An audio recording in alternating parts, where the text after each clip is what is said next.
دوسرے لوگ اگر یہ سمجھتے ہیں کہ صرف اسلام ہی ہے جو اتنے جانوروں کو قربان کرتا ہے تو یہ ان کی خام خیالی ہے. تھوڑا ہسٹری بھی نکالیں اور پڑھیں، تاریخ کو بھی پڑھیں. یہودیوں میں قربانی ہے، عیسائیوں میں قربانی ہے، موجود ہے. ان کی کتابوں سے میں ثابت کر کے بتاؤں گا، آج بھی ہے. ہندوؤں کے کئی ایسے مقدس ان کے مقامات ہیں جہاں پر قربانی ہوتی ہے. وہ اس کو قربانی کہتے ہیں، بلیدان کہتے ہیں. اور ان کے اپنے اپنے تصورات ہیں کہ ہم اس جانور کو ذبح کریں گے تو پھر ہم جو ہے ایک شکتی حاصل کریں گے. اور ہر قوم کے نزدیک ایک ایک الگ الگ تصور بنا ہوا ہے. لیکن اعتراض کا اور چھیڑ چھاڑ کا اگر کوئی مقام ہے تو صرف اسلام کو بنایا گیا ہے، باقی دوسروں کی قربانیاں نظر نہیں آتی. عزیزان گرامی، تاریخ کی پرانی کتابوں سے بھی میں اگر آپ کو بتاؤں، ہر زمانے میں ہر قوم نے قربانی کی ہے. اگر جانور کے ذبح کے متعلق آپ پریشان ہیں تو میں ان شاکاہاری لوگوں سے بھی کہوں گا، تمہیں معلوم نہیں کہ جانور کے اندر صرف جان نہیں ہوتی، پیڑ پودوں کے اندر بھی جان ہوتی ہے. کیا تمہیں نہیں معلوم؟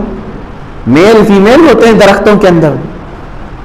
سب کسان بھی جانتے ہیں، کلمی کرتے ہیں، دو درختوں کو ملاتے ہیں، ایک میل اور فیمیل، تب وہ جلدی سے بڑھتے ہیں اور اچھے پھل دیتے ہیں.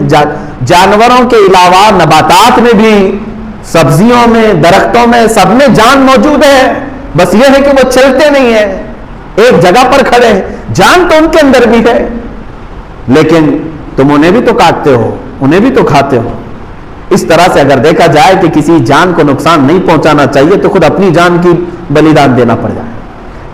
تم ایک جگہ بیٹھو گے، نہ کسی پھل کو کاٹ سکتے ہو کیونکہ اس کے اندر بھی جان ہے، کسی سبزی کو کاٹو تو اس کے اندر بھی جان ہے. یہ تمام جان والی چیزیں ہی ہیں، نباتات بھی. عزیزان گرامی، اللہ تبارک و تعالیٰ نے پوری کائنات کو پیدا کیا اور اسی نے جب ہمیں یہ حکم دیا ہے کہ تم ان فلاں فلاں جانوروں کو ذبح کر سکتے ہو تو بالکل یہ قانون فطرت کے مطابق ہے. اگر ذرا برابر بھی ظلم ہوتا تو رب تبارک و تعالیٰ کبھی اپنے بندوں کو کسی کو ذبح کرنے کا حکم ہرگز نہیں دیتا. اب دیکھیں آپ، ظلم کہاں کہاں ہے، وہاں قرآن نے منع کیا کہ نہیں. ہم بیل، بکرے اور اونٹ کو تو ذبح کر رہے ہیں، لیکن کیا کبھی انسان کو ذبح کرنے کی اجازت قرآن نے دی ہے؟ بلکہ قرآن نے تو یہ کہا، من قتل نفسا بغیر نفس او فساد فی الارض فکأنما قتل الناس جميعا. جس نے کسی ایک جان کو بھی قتل کیا ناحق، ایک جان کو بھی قتل کیا بغیر کسی حق کے، اللہ تعالیٰ فرماتا ہے گویا کہ اس نے پوری دنیا کے انسانوں کا قتل کیا ہے، پوری انسانیت کا وہ قاتل ہے.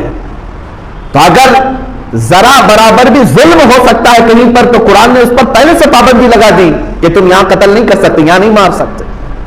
عزیزان گرامی وقار، جن جانوروں میں اللہ نے برکت رکھی ہے انہی جانوروں کو ذبح کا بھی حکم دیا ہے. آپ نہیں دیکھتے لاکھوں کی تعداد میں نہیں، کروڑوں کی تعداد میں بکرے ذبح ہو رہے ہیں، بیل، بھینس، یہ تمام ذبح ہو رہے ہیں، اور اونٹ بھی ذبح ہو رہے ہیں. لیکن کیا کبھی ان کی تعداد گھٹ گئی اور کم پڑ گئی؟ جبکہ سال میں یہ 2 ہی بچے دیتے ہیں یا ایک ہی بچہ دیتے ہیں.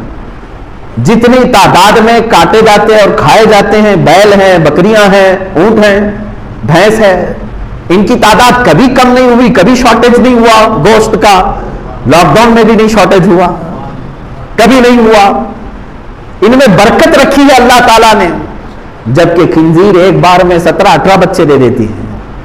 کتے کو دیکھیں تو وہ بھی 10-12 بچے ایک بار میں دیتے ہیں، اور نہ ان کا ذبح ہوتا ہے، نہ وہ کاٹے جاتے ہیں، نہ بیچے جاتے ہیں. بس شوقین لوگ کھاتے ہوں گے، باقی عام طور پر تو نہیں ہے.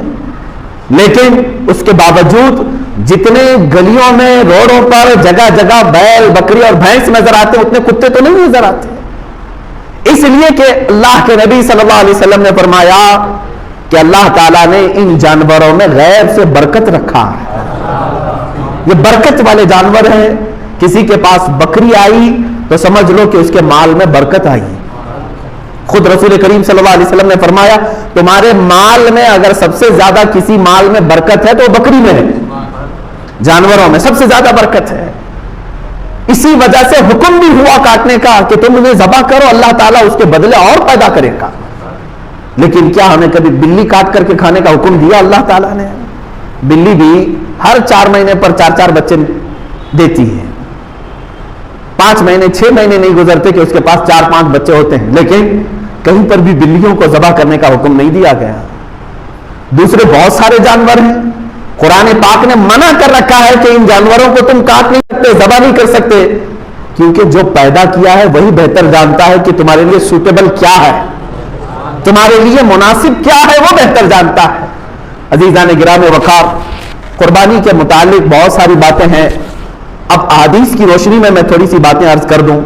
صحابہ اکرام رضوان اللہ تعالی علیہم اجمعین سرکار دو عالم صلی اللہ علیہ وسلم کی بارگاہ میں آئے اور پوچھا ما هذه الاضاحی یا رسول اللہ صلی اللہ علیہ وسلم, اے اللہ کے رسول یہ کیا ہے, یہ قربانیاں کیا ہیں؟ نبی کونین صلی اللہ تعالی علیہ وسلم نے فرمایا ہر جانور کے بدلے تمہیں نیکیاں ہیں. صحابہ نے پوچھا اگر ہم اون والا یعنی جو بھیڑ ہوتی ہیں بہت سارے بالوں والا بکرا اگر ہم ذبح کرتے ہیں تو کیا اس میں بھی ثواب ہے؟ اللہ کے نبی صلی اللہ علیہ وسلم نے فرمایا اس کے ہر بال کے بدلے ایک نیکی ہے. اس جانور کے جسم پر جتنے بال ہیں ہر بال کے بدلے تمہیں ایک نیکی ہے. خود اپنی صاحبزادی سیدہ کائنات فاطمہ الزہرا رضی اللہ تعالی عنہا کو حضور اکرم صلی اللہ علیہ وسلم فرماتے ہیں اے فاطمہ اٹھو, اپنی قربانی کی جگہ پر آؤ. جب قربانی کرنی تھی کہا کہ تم آؤ, کھڑی ہو جاؤ اور دیکھو, گواہ رہو قربانی کے. انہوں نے پوچھا کہ کیوں یا رسول اللہ صلی اللہ علیہ وسلم؟ حضور اکرم صلی اللہ علیہ وسلم نے فرمایا قربانی کے جانور کا خون کا قطرہ زمین پر گرنے سے پہلے مولا سابقہ گناہوں کو معاف کرتا ہے, تمہارے گناہ معاف کر دیے جاتے ہیں. تو حضرت فاطمہ نے یہ بھی پوچھا یا رسول اللہ صلی اللہ علیہ وسلم یہ صرف اہل بیت کے لیے ہے یا سارے مسلمانوں کے لیے؟ رسول کریم صلی اللہ علیہ وسلم نے فرمایا فاطمہ میرے گھر والوں کے لیے خاص ہے اور تمام مومنین کے لیے عام ہے, سب کے لیے ثواب ہے کہ تم اپنے جانور کو ذبح کر رہے ہو تو پھر اس کے خون کے قطرے زمین پر گرنے سے پہلے تمہارے سابقہ گناہ بخش دیے جاتے ہیں. اب قرآن کی آیت کی طرف بھی اگر آپ آؤ 17ویں پارے میں سورۃ الحج میں اللہ تعالیٰ فرماتا ہے لن ینال اللہ لحومها ولا دماؤها, تمہارا گوشت اور تمہارا خون اللہ تک نہیں پہنچتا ہے, یہ گوشت اور خون نہیں پہنچ رہا ولکن ینالہ التقوی منکم, بلکہ اس کے ذبح کرنے کے وقت جو تمہارے دلوں کی نیت ہے وہ اللہ کو معلوم ہے, اسی پر تمہیں اجر و ثواب ہے. تم کس لیے کاٹ رہے ہو؟ گوشت کھانے کے لیے کاٹ رہے ہو یا اللہ کا تقرب حاصل کرنے کے لیے, اللہ کا قرب حاصل کرنے کے لیے؟ آپ سوچتے ہوں گے ایک جانور کو ذبح کر کے اللہ کا قرب کیسے حاصل ہوتا ہے, کیسے اس کے قریب ہوتا ہے آدمی ایک جانور کو کاٹنے سے؟ میرے عزیزو یہ بھی میرے رب کا احسان ہے. کیا ہے جانتے ہیں؟ در حقیقت قربانی تو اپنی جان کی ہونی چاہیے تھی. اللہ تبارک و تعالیٰ چاہتا تو تم سے یہ فرماتا جیسے حضرت ابراہیم علیہ السلام سے مانگا اس نے. اللہ تبارک و تعالیٰ نے فرمایا کہ اے ابراہیم اپنے بیٹے کو ذبح کرو. حکم تو یہ ہو سکتا تھا کہ اے امت مصطفیٰ کے مسلمانوں تم اتنے سال جیو, 25 سال کی عمر ہو جائے تو آؤ اپنی گردن دے دو, 40 سال کی عمر ہو گئی ہے تو آؤ قربان گاہ میں اپنے آپ کو کٹوا دو. کہیں یہ حکم نہیں فرمایا, بلکہ حقیقی قربانی جو ہے وہ اپنی جان کی تھی. اللہ تبارک و تعالیٰ نے جیسے اپنے نبی کے لیے دمبا بھیجا جنت سے, وہ تو صرف ان کا امتحان تھا, اسماعیل علیہ السلام کو کاٹا تو نہیں گیا, ان کے بدلے میں بکرا کاٹا گیا. تو رب تبارک و تعالیٰ نے فرمایا اب امت مصطفیٰ کے لیے بھی بلکہ تمام مومنین کے لیے بھی یہی حکم ہوگا کہ تم کاٹو گے اپنی طرف سے کوئی بکرا یا جانور, لیکن مولا تعالیٰ کی طرف سے تمہاری خود کی قربانی سمجھی جائے گی, تم نے خود قربان کیا ہے. اور یہ تصور کب آتا ہے جانتے ہیں آپ؟ قربانی کا جو اصل مفہوم ہے ظاہر سی بات ہے آپ کے زمانے میں یہ تھوڑا سا مشکل ہے. جیسے ہم حصوں والی قربانی لیتے ہیں, ہمارا بیل کہاں کٹا ہم کو پتہ ہی نہیں چلتا ہے. اصل جو قربانی ہوتی تھی وہ ہمارے اپنے پالے ہوئے جانوروں کی ہوتی, یا ذبح کرنے سے چند دن پہلے لائے جاتے تھے. اور اس کے آداب میں یہی ہے کہ اگر تم قربانی کا کوئی جانور لائے ہو تو اسے اچھا کھلاؤ پلاؤ اور اس کو سجا کر کے رکھو, اس سے محبت کرو. حتیٰ کہ بہت سارے ایسے بزرگ ہیں جنہوں نے یہ بھی فرمایا کہ اسے نہلاؤ دھلاؤ, تمام جانوروں سے اسے الگ کچھ نشانی ڈال کر کے رکھو. اور پہلے کے دور میں ہار پہنائے جاتے تھے ان جانوروں, ان کو الگ رکھا جاتا تھا اور سارے لوگ جانتے تھے کہ یہ قربانی کا جانور ہے. ہار پہنا کر کے انہیں الگ رکھا جاتا تھا. اسی سے قلادہ ہے, جیسے عرب میں بھی حج کے لیے جب صحابہ آتے تھے تو ہار پہنا کر کے جانوروں کو قربان گاہ لاتے تھے مینا میں. ان جانوروں کے ساتھ یہ سلوک کیوں کرایا گیا؟ انہیں صبح شام دوپہر ان کے کھانے پانی کو دیکھو, ان کے اوپر تم ہاتھ پھراؤ. دو باتیں, ایک تو میرے آقا صلی اللہ علیہ وسلم فرماتے ہیں قیامت کے دن یہ جانور اپنے سینگ, اپنے کھر, اپنے گوشت, اپنی کھال کے ساتھ آئے گا, ان تمام چیزوں کے ساتھ آئے گا, اور رب تعالیٰ سے فرمائے گا اے مولا تیرا قرب حاصل کرنے کے لیے اس نے مجھے تیرے دربار میں ذبح کیا, اے کریم خدا اب اسے جہنم کی آگ سے تو حرام فرما دے. مولا اس جانور کی اس بات پر تم پر سے جہنم کی دوزخ کی آگ کو حرام فرما دیتا ہے. یہ بھی حدیث پاک میں ہے کہ یہ جانور تمہاری سفارش کے لیے آئے گا. پہلا یہ. دوسری بات یہ ہے کہ جب تم پالتے ہو, اسے پانی پلایا, اسے کھانا کھلایا, اسے سجایا, اسے ہار پہنایا, اور ظاہر سی بات ہے جب کسی سے محبت ہوتی ہے تو اس پر چھری چلانا معمولی بات نہیں ہے. اب یہی چیز دیکھی جاتی ہے ذی الحجہ کی 10ویں کو یا 11ویں کو یا 12ویں کو اپنے ہاتھ سے کھلائے ہوئے جانور کو, اپنے ہاتھ سے پلائے ہوئے جانور کو, اپنے ہاتھ سے اسے پھول پہنائے تھے, نہلائے دھلائے تھے, جب چھری چلا رہے ہو تو در حقیقت تم اپنی خواہشات پر چھری پھرا رہے ہو. اور یہی رب تعالیٰ کی بارگاہ میں قبول ہے کہ تمہارا تقویٰ دیکھا جائے گا. اللہ قرآن میں فرماتا ہے لن تنالوا البر حتى تنفقوا مما تحبون. اس وقت تک تم بڑی کامیابی نہیں حاصل کر سکتے جب تک اپنی محبوب چیز کو اللہ کی بارگاہ میں قربان نہیں کرتے, اپنی پسندیدہ چیز کو جب تک قربان نہیں کرتے. اسی لیے جانوروں کے ساتھ انسیت ہونا چاہیے. آج کے حالات میں یہ سب کے اوپر پابندی نہیں کہہ رہا ہوں, لاگو نہیں کر رہا ہوں, میں تو اس کی حکمتیں بتا رہا ہوں. جس کے لیے ممکن ہے وہ کرے, اور جس کے لیے ممکن نہیں ہے ظاہر سی بات ہے وہ دور دراز میں بھی قربانیاں کرتے ہیں, وہ جائز ہے. مثال کے طور پر یہاں بیٹھ کر کے اگر کوئی مکہ مکرمہ میں قربانی کا اپنے کسی وکیل کو بنایا ہے, وہاں اگر اس نے قربانی کیا تو تمہاری قربانی ہو جائے گی. آپ امریکہ میں کریں, انگلینڈ میں کریں, پوری دنیا کی کسی بھی میدان میں کریں, ان دنوں میں اگر قربانی کیا آپ کی جانب سے تو قربانی ہو جاتی ہے. لیکن جو حکمتیں ہیں وہ اپنے پالے ہوئے جانور کے ساتھ اس کی زیادہ ہیں, کیونکہ اس وقت آپ کی خواہشات کو آپ ذبح کر رہے ہیں. اور ایک بات یاد رکھیں, اللہ تبارک و تعالیٰ نے حضرت ابراہیم علیہ السلام کو بھی کچھ ذبح کرنے کا حکم فرمایا تھا. آپ کو معلوم ہوگا 3 پارے کی تفسیر میں یہ موجود ہے کہ آپ نے پوچھا اللہ تعالیٰ سے اے مولا کیا تو موت کے بعد دوبارہ زندہ کرتا ہے؟ رب تعالیٰ نے فرمایا ابراہیم کیا تمہیں یقین نہیں ہے میرے زندہ کرنے پر میں دوبارہ اٹھاتا ہوں؟ ابراہیم علیہ السلام نے کہا ہے مولا کیوں نہیں یقین ہے؟ یقین ہے بالکل, موت کے بعد تو زندہ ضرور فرماتا ہے, لیکن میں چاہتا ہوں کہ اپنی آنکھوں سے ایک بار دیکھ لوں, اپنی آنکھوں سے دیکھ لوں. یہ قرآن کی آیت ہے وَإِذْ قَالَ إِبْرَاهِيمُ رَبِّ أَرِنِي كَيْفَ تُحْيِي الْمَوْتَىٰ قَالَ أَوَلَمْ تُؤْمِنْ قَالَ بَلَىٰ وَلَٰكِن لِيَطْمَئِنَّ قَلْبِي. مولا اس لیے میں عرض کر رہا ہوں کہ میرے دل کو اطمینان ہو جائے, ایک بار دیکھ لوں. اللہ نے فرمایا ٹھیک ہے, تمہیں دکھایا جائے گا کہ مردوں کو زندہ کیسے کیا جاتا ہے. فَخُذْ أَرْبَعَةً مِّنَ الطَّيْرِ, تم 4 پرندے لے لو. رب تعالیٰ نے کیا فرمایا 4 پرندے لے لو, انہیں ذبح کرو, اور ذبح کر کے ان کے پورے گوشت کا قیمہ بناؤ. 4 الگ الگ قسم کے پرندے ہیں, ان کا گوشت پورا مکس کر کے قیمہ بنایا, اس کے 4 حصے کیے الگ سے, سب مکس تھا, اور حکم ہوا کہ 4 پہاڑوں پر تھوڑا تھوڑا سا گوشت رکھ کر کے آؤ, اور پھر زمین پر آ کر وہ 4 پرندوں کے منہ, ان کے سر اپنے پاس رکھو اور آواز دو ان پرندوں کو. ابراہیم علیہ السلام نے ہر پرندے کا نام لے کر کے آواز دی. اب ہوا یہ کہ ان کی آنکھوں نے دیکھا وہ گوشت جو قیمہ بن چکا تھا وہ ہوا میں اڑنے لگا, جس پرندے کا جو گوشت تھا وہ اپنے اپنے جسموں میں ملنے لگا, اور بغیر سر کے بغیر منہ کے وہ پرندے فقط اپنے جسم کے ساتھ اڑتے ہوئے آئے, اور ابراہیم علیہ السلام کے پاس جو سر رکھے ہوئے تھے وہ جسموں کے ساتھ جڑ گئے اور پورے پرندے ہو کر اڑ گئے. یہ واقعہ کوئی ہماری کہانی نہیں ہے, یہ قرآن کا واقعہ ہے, قرآن کہہ رہا ہے.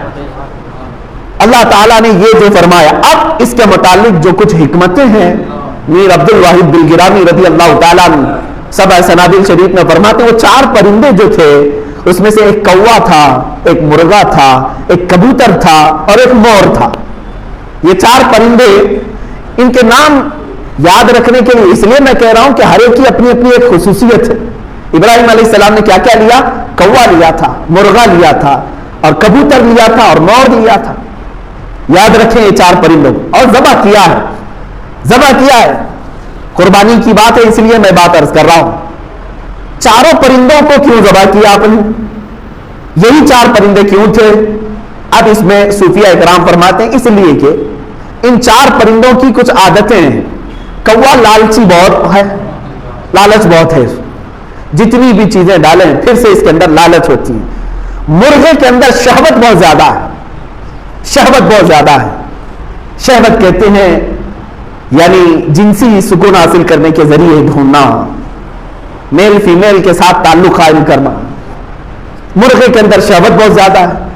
تیسرا پرندہ ہے کبوتر، اس کے اندر دوستی کرنے کی عادت بہت زیادہ ہے، جلدی دوستی کر لیتا ہے اور پھر اپنے مالک کے ساتھ ہی رہنے لگ جاتا ہے.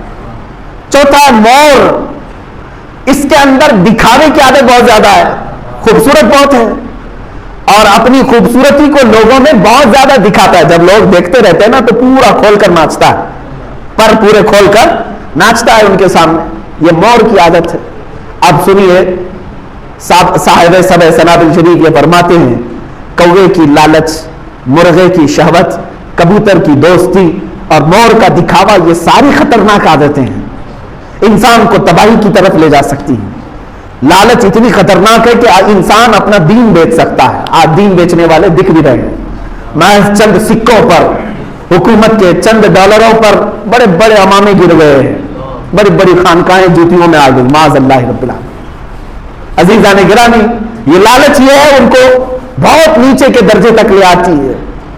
دوسرا ہے مرغے کی شہوت، یہ اگر انسان کے اندر ہے تو پھر وہ جانوروں کی طرح حرکتیں کرتا ہے. آپ دیکھیں بہت سارے لوگوں کے اندر جو شہوتیں ہیں یہی شہوت ہے جو انہیں آوارہ گردی پر لے آئی ہے. آنکھیں سلامت نہیں ہیں، دن رات گناہ کرنے کی خواہش، یہ شہوت ہی کا تو مادہ ہے. ایک نوجوان اگر یہ سمجھتا ہے کہ ایک لڑکی کو حاصل کر لینا ہی میری زندگی کا کل مقصد ہے تو گویا کہ وہ اپنی پوری زندگی کو ہی سمجھ نہیں سکا. مولا نے تجھے کس لیے پیدا کیا تھا اور تو کیا بنا رکھا ہے؟ شہوت کتنی دیر کی ہوتی ہے؟ تھوڑے سے چند منٹوں کی ہوتی. جب وہ شہوت ختم ہوتی ہے تو پھر اس کا سارا سکون غارت. پھر دوسری مرتبہ وہ کام کرنے کی خواہش جب تک نہیں آتی تب تک ٹھنڈا ہے. اسی میں وہ اپنی جسم کو، اپنی روح کو، اپنے ایمان کو تباہ و برباد کرتا ہے. شہوت. تیسری چیز دوستی. صاحب فتح الباری علامہ ابن حجر عسقلانی رحمۃ اللہ تعالی علیہ نے اپنی کتاب کی شروع میں ہی لکھا ہے، میرے مرشد گرامی حضور تاج الشریعہ رحمۃ اللہ تعالی علیہ مصر جانے کے وقت مجھے سب سے پہلی چیز یہ نصیحت کیے تھے.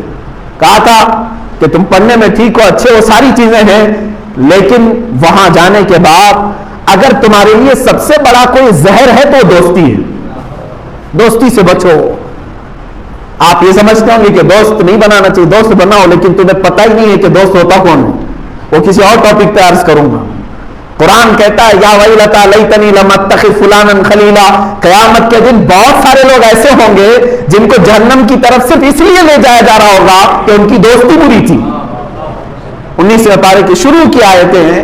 وہ کہے گا اے کاش میں فلاں کو دوست نہیں بنایا ہوتا تو کتنا اچھا ہوتا. اس کی دوستی تمہیں لے جا رہی ہوگی، فقط دوستی کیا تھا بس. یاد رکھیں آپ کوئلے کی دکان پر جا کے آئے ہیں، کام نہیں کیے، کپڑے پھر بھی کالے ہوں گے. آپ عطر کی دکان میں جا کے آئے ہیں، لگائے نہیں، پھر بھی خوشبو آتی ہے. یہ صحبت کا اثر ہے. دوست چننا سب کے بس کی بات نہیں کہ کس کو دوست بنائے. دوست وہ ہے جو تم اللہ کو بھول جاؤ تو وہ یاد دلا دے. دوست وہ ہے جو تم جہنم کے راستے پر جا رہے ہو تو پکڑ کے وہ جنت کے راستے پہ لائے. ورنہ دوستی کیا ہے؟ کھانے پینے موج مستی کرنے کا نام دوستی تھوڑی نہ ہے. وہ تو شیطان ہے جو لگے ہوئے ہیں آس پاس. تمہارے مال کی دوستی کرنے والے ہزاروں ہیں، تمہارے مرتبے کی دوستی کرنے والے ہزاروں ہیں. سمجھ میں آئے گا اس دن جب تمہارا مال ختم ہو جائے اور تمہارا مرتبہ ختم ہو جائے، تمہاری طاقت. ہم نے دیکھا ہے ایسے بھی جوان کو جس کے ارد گرد ہمیشہ 10-15 نوجوان منڈلاتے رہتے تھے، کب آ رہا ہے فلاں، کب آ رہا ہے، اس کے انتظار میں. اچانک ایکسیڈنٹ ہو گیا، کوما میں پڑا ہوا رہتا. کتنے دن دیکھیں گے؟ ایک دن بہت غم کیا دوستوں نے. ظاہر سی بات ہے اے ٹی ایم ہی چلا گیا ہے جو ان پر خرچ کرتا تھا. وہ بیمار پڑا رہا 1-2 سال نہیں، 3 سال، 4 سال، 5 سال.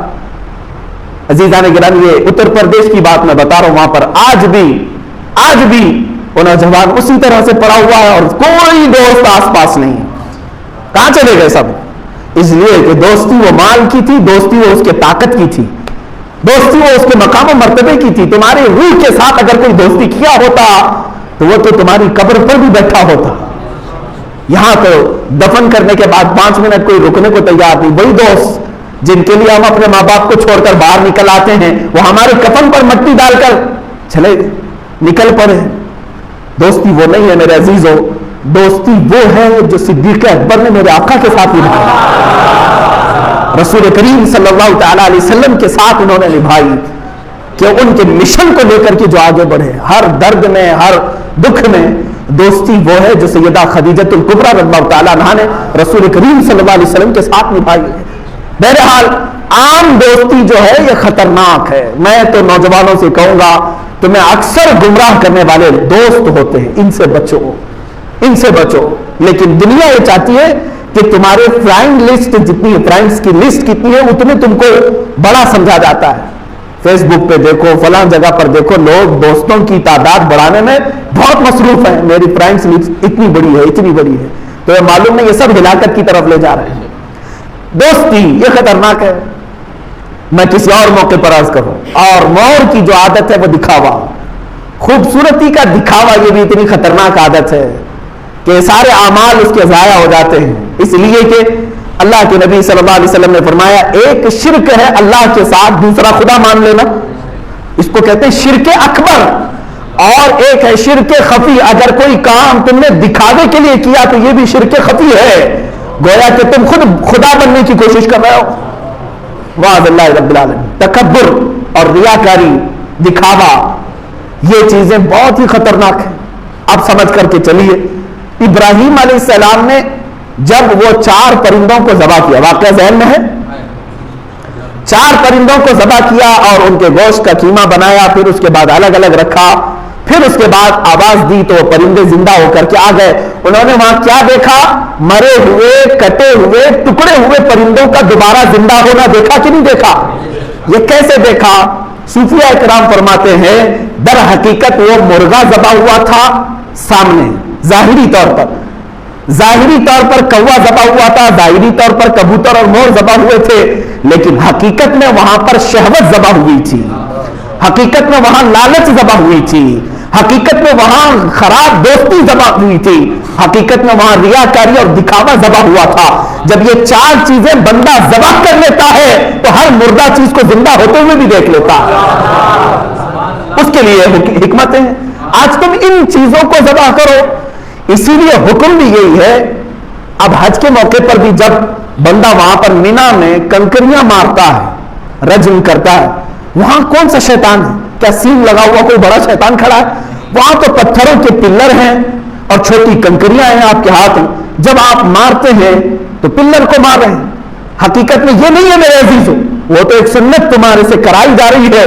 حکم یہی ہے کہ جب بندہ وہاں پر کنکری مارے تو یہ تصور کے ساتھ مارے کہ میرے اندر جو شیطان ہے میں اسے مار رہا ہوں, جو ہمہ وقت مجھے یاد خدا سے غافل کرنے کی کوشش کرتا ہے, میں اسے کنکری مار رہا ہوں. انشاءاللہ العزیز اگر تمہاری کنکری قبول ہوئی اور نیت قبول ہوئی تو مولا پوری زندگی بھر شیطان کے وسوسوں سے بچا لیتا ہے. تم نے مار دیا وہاں پر. اسی طرح قربانی کرنے کے وقت, چھری چلانے کے وقت نیت یہ کر لیا کہ اے مولا میرے اندر جتنی خرافات ہے آج کی عید الاضحیٰ میں سب ذبح کر رہا ہوں, میں ذبح کر رہا ہوں. اگر تمہاری نیت صادق ہوئی انشاءاللہ العزیز, اس کے بعد تم دیکھو کہ وہ بری حرکتیں تمہارے اندر نہیں آئیں گی. قربانی کا اصل مفہوم یہ ہے, قربانی کا اصل مقصد یہ ہے کہ اپنے اندر کی جتنی خرافات ہے انہیں ذبح کر. ظاہر سی بات ہے سامنے ایک جانور ہے, جانور کو تو ہم ذبح کر رہے ہیں, لیکن قرآن نے کیا کہا؟ نہ اس کا گوشت اللہ کو پہنچتا ہے نہ اس کا خون, بلکہ تمہاری نیتیں اللہ کو پہنچتی ہیں. تو نیتیں اچھی کرو, اسی کے اعتبار سے ذبح کرو. اے میرے عزیزو, آج کے حالات میں میں یہ گفتگو ضرور کرنا چاہوں گا. عید الاضحیٰ ہو, عید الفطر ہو, قربانی ہو, یہ سب اسلام کے شعائر ہیں, اللہ کی نشانیاں. ان کو برقرار رکھو اور پوری آن شان بان کے ساتھ ادا کرو. میری طرف سے کہیں پر بھی میں نے آج تک یہ نہیں کہا کہ تم چھپ چھپ کر کے اس طرح سے کرو اس طرح سے کرو. عزیزان گرامی وقار, حیرت ہو رہی ہے, مارکیٹ میں ہزاروں لوگوں کا جمع غفیر ہے, جگہ جگہ پر اب 7 حرکتیں ہم دیکھ رہے ہیں. اس کے باوجود بھی کچھ ایسے لوگ جو بکے ہوئے ہیں وہ لوگوں سے اب بھی کہتے ہیں کہ چاشتی نماز پڑھ لینا گھر میں. عید چھوڑ دو، چاشت کی نماز پڑھ لو گھر میں، چاشت کی نماز. انہیں پتہ ہی نہیں ہے یہاں پر فرض نمازیں نہیں ہیں اور چاشت پڑھا رہے ہیں. ہم میں سے تو بہت سارے وہ ہیں جو بیچارے سال بھر میں ایک عید کو تو برقرار رکھے، اس کو بھی ختم کرو گے تو اسلام ان کے ہاں بچا کیا؟